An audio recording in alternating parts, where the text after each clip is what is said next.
సంతోషం. రాజకీయాలలో ఏ పార్టీలో ఉన్న వ్యక్తులైనా సరే అధినాయకుల కనుసన్నల్లో పడడానికి లేకపోతే పార్టీలో ఒక ప్రముఖ స్థానాన్నో పేరు సంపాదించుకోవడానికి టీడీపీలో ఉంటే వైసీపీ వాళ్ళ మీద, వైసీపీలో ఉంటే టీడీపీ వాళ్ళకి సంబంధించి టార్గెటెడ్గా మాట్లాడడం మనం చూస్తూ ఉంటాం. అది పరిధి దాటి మాట్లాడడం, రాజకీయాల వరకు క్వశ్చన్ చేయడంలో తప్పలేదు, కానీ పరిధి దాటి కుటుంబాల దగ్గరికి, ఇంట్లో వాళ్ళ మహిళల దగ్గరికి, ఆడవారి దగ్గరికి వస్తేనే ఇబ్బంది అవుతుంది. ఇప్పుడు అందుకోసం ఇలా మాట్లాడుతున్నారా వీళ్ళు? లేదు అని అంటే సొసైటీలో ఫేమ్ కోసం సోషల్ మీడియాని వాడుకుంటున్నారు కాబట్టి, ఎలా పడితే అలా మాట్లాడుతున్నారు కాబట్టి దానికోసం వీళ్ళు ప్రాకులాడుతున్నారా? ఇంత నీచంగా, ఇంత దిగజారి మాట్లాడుతున్నారా? ఎలా చూడాలి ఇలాంటి వాళ్ళను? రెండు ఉంటాయి. ఒకటి, ఇట్లాంటి అనాగరిక ప్రవర్తన కలిగిన యాంటీ సోషల్ ఎలిమెంట్స్ సొసైటీలో ఒక భాగం ఉంటుంది. అంటే ఒక సెక్షన్ ఆఫ్ పీపుల్ వాళ్ళ బిహేవియర్, వాళ్ళ జీవన పరిణామమే, జీవన క్రమమే ఇట్లాంటి వాటికి అలవాటు పడిన బ్యాచ్ ఒకటి ఉంటుంది. వాళ్ళు ఇదేనే ఎట్లే చేస్తారు. సోషల్ మీడియా చేతిలో ఉంది కాబట్టి సమాజానికి కనపడుతున్నారు. వాళ్ళ క్యారెక్టర్ అది. సోషల్ మీడియా లేకపోతే వాళ్ళే మంచోళ్ళని కాదు. సోషల్ మీడియా లేకపోతే బయట తిప్పుకుంటా ఉంటారు, టీ యాంగిల్ కాడ ఆడ ఈడ. సోషల్ మీడియా మీద కూడా దాంట్లో బయటేస్తున్నారు. దానికి దీనికి ఏం తేడా లేదు. అంటే వాళ్ళ క్యారెక్టర్ అది. రెండు, ఫేమ్ కోసం, వ్యూస్ కోసం, బాగా తిరిగితే బాగా చూస్తారు కదా అనే దానికోసం. రెండోది, ఇట్లాంటి వాళ్ళని ఎంకరేజ్ చేసి ఒక అల్పులు కొంతమంది ఉంటారు. పార్టీ హైకమాండ్కి ఏం దీనికి సంబంధం ఉండదు. అల్పులు కొంతమంది ఉంటారు, వీరాభిమానులు అనే పేరుతో.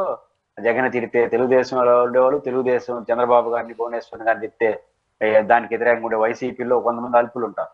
ఈ అల్పులు ఏం చేస్తారంటే ఇట్లాంటి వాటిని ఎంకరేజ్ చేస్తుంటారు.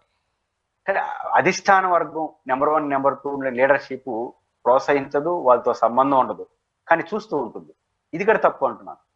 వాళ్ళకి మనకి తేడా ఏముంది? కాబట్టి అధిష్టాన వర్గం దృష్టిలో పడిన వెంటనే వీళ్ళని కట్ చేసేసేవాళ్ళని.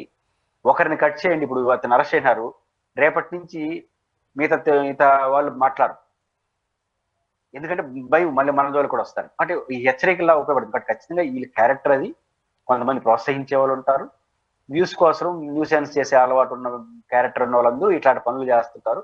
కానీ సమాజానికి కొంత పెయిన్ భరించే శక్తి మన శరీరానికి కూడా, జ్వరం వచ్చినా, హెల్త్ బాగాలేకొచ్చినా మన శరీరం కూడా కొంతవరకే భరిస్తుంది. అది దాటిపోయిందంటే పడిపోతాం, మళ్ళీ ఐసీయూలో చేర్పించాల్సిందే. ఇది కూడా అంతే. సొసైటీ కూడా ఇట్లాంటి వెధవల్ని భరించే స్థాయి దాటిపోయి అతన్ని చూడలేని పరిస్థితి వచ్చేసింది. ఇంకా ఆ లిస్ట్ లో ఇంకా కొంతమంది ఉన్నారు, ఏ పక్క ఆ పక్క కొంతమంది. వాళ్ళందరూ కూడా సర్దుకుంటారా? ఇంకా వాళ్ళని క్షమించే గుణం కూడా సమాజానికి ఉండదు. ఇప్పుడు కొట్టాలనే ఫీలింగ్ చాలా మందికి వచ్చేసింది. ఆ పరిస్థితి ఎందుకు వచ్చిందంటే భరించలేని స్థితికి వచ్చింది.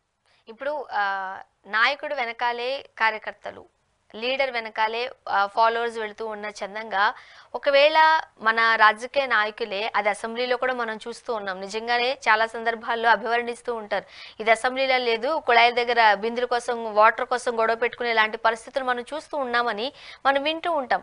అంటే అదుపు తప్పి రాజకీయ నాయకులు మాట్లాడేసరికి వాళ్ళను ఫాలో అవుతున్న వాళ్ళని కూడా ఇలానే మాట్లాడాలి, ఇలా మాట్లాడితేనే రాజకీయాలు, ఇలా మాట్లాడితేనే మాకు పదవులు వస్తాయి, ఇలా మాట్లాడితేనే మనం పార్టీలో మనగలం అనే స్థితికి ఈ లీడర్సే తీసుకొచ్చారు అనేది ఒక వాదన.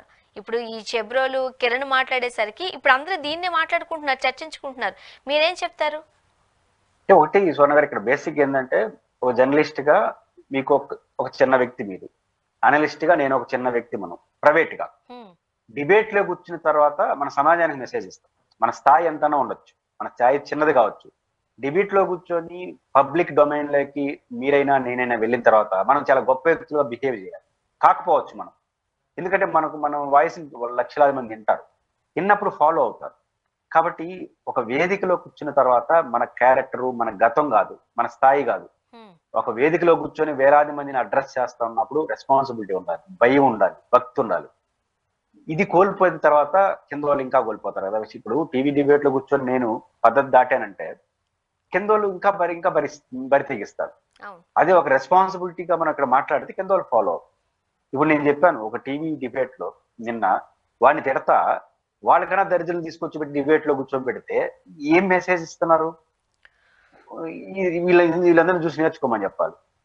అసభ్య పద్ధతాలతో నేను ఇప్పుడు ఉపన్యాసం మీ డిబేట్ లో మాట్లాడితే రెండోసారి మూడోసారి నన్ను పిలుస్తున్నారంటే మీరు ఇండైరెక్ట్ గా నన్ను ఎంకరేజ్ చేస్తున్నారు, నన్ను కాదు, నా యారిగెన్స్ కూడా మీరు ఎంకరేజ్ చేస్తున్నట్లు లెక్క. కాబట్టి అట్లాంటిది ఆదర్శంగా ఉండాల్సిన మీడియా చేస్తాం.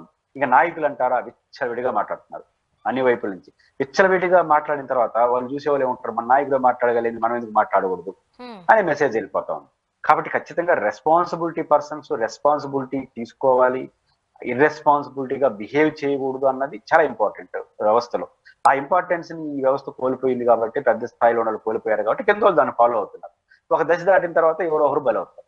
ఇప్పుడు కిరణ్ అనేవాడు బలవుతారు లేదో చూడాలి. ఎవరో ఒకరు బలవుతారు. సమాజం అయితే ఎక్కువసేపు వీళ్ళందరినీ భరించే ఓపిక సమాజానికి ఉండదు. ఒక రోజు వచ్చిన తర్వాత ఇట్లాంటి వాళ్ళని ఫినిష్ చేసే పరిస్థితులు వస్తాయి.